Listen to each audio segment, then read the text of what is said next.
और आइए बड़ी खबर आपको बता देते हैं। राज्यसभा चुनाव से जुड़ी बड़ी खबर है। भोपाल से खबर है, जहां तीनों उम्मीदवारों को जीत का सर्टिफिकेट मिल गया है। तीसरी सीट भी बीजेपी जीत गई है। तीनों प्रत्याशी निर्विरोध निर्वाचित राज्यसभा सदस्य हैं। रिटर्निंग ऑफिसर ने प्रमाण पत्र दे दिया है। बीजेपी कार्यालय में स्वागत की तैयारी तेज हो गई है।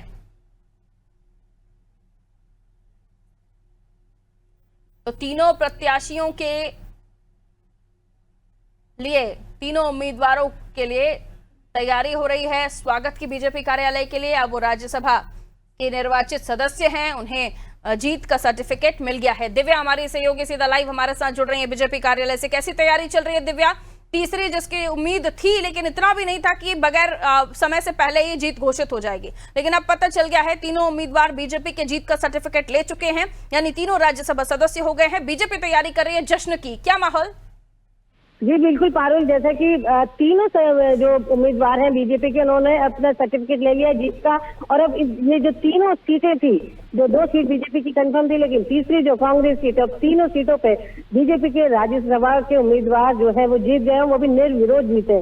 और ये देखिए, शायद यही एक अच्छी राजनीति कहें या बिल्कुल जो होता है राजनीति के जो कहा जाता है महारथी बीजेपी को, कि बीजेपी ने बिना वक्त गवाए जो है, जैसे ही 3 बजे समय खत्म हुआ नाम वापस लेने का, तीनों प्रत्याशी आए। पहले जो रजनीश अग्रवाल है वो आए, उसके बाद महेश केवट और तरुण चुग, जो तरुण चुग भोपाल में नहीं थे, वो आए। और उसके बाद तीनों ने जाके अपना प्रमाण पत्र रिटर्निंग ऑफिसर से ले लिया।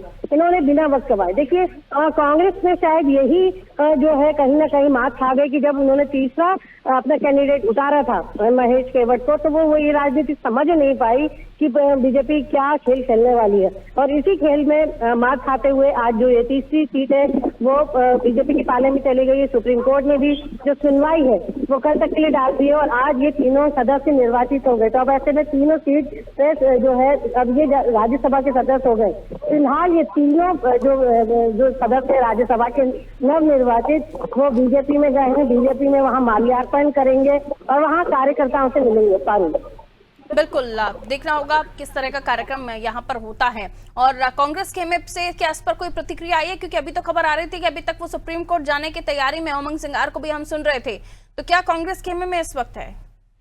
देखिए पारुल, जैसा कि सुबह से ही इस बात की सुगबुगाहट थी कि ये जो तीनों उम्मीदवार हैं आज समय खत्म होने के बाद प्रमाण लेने के लिए विधानसभा आ सकते हैं। यही कारण है कि सुबह जो पूर्व मंत्री हैं कांग्रेस के पीसी शर्मा यहाँ आए थे और यहाँ आकर उन्होंने ये आपत्ति लगाई थी कि आज इनको ये प्रमाण पत्र नहीं दिया जाए, इसे रोका जाए। लेकिन जिस तरह से जो अगर देखें राजनीति में जिस तरह से लगातार जो घटनाक्रम हो रहे हैं, इसके बाद देर ना गवाते हुए, क्योंकि इनके सामने कोई जो है कोई उम्मीदवार है नहीं, तो इन्हें आज निर्वाचित कर दिया गया। जैसे ही 3 बजे का समय खत्म हुआ, ये तीनों जो जो प्रत्याशी है वो गए रिटर्निंग ऑफिस के पास और अपना प्रमाण पत्र ले लिया।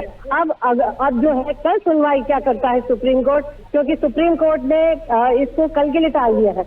चुनाव आयोग ने कोई जवाब नहीं दिया, तो फिलहाल इस मामले में कहीं ना कहीं फिर से मार खाती हुई दिख रही है कांग्रेस। और आज जिस तरह की बैठक हुई लगातार, अब जरूरत है कि कांग्रेस को इस मुद्दे पे मुक्काम करने का कि आपके सामने कौन सी राजनीतिक पार्टी है जो इतनी आक्रामक है, तो आक्रामक राजनीति की जरूरत है।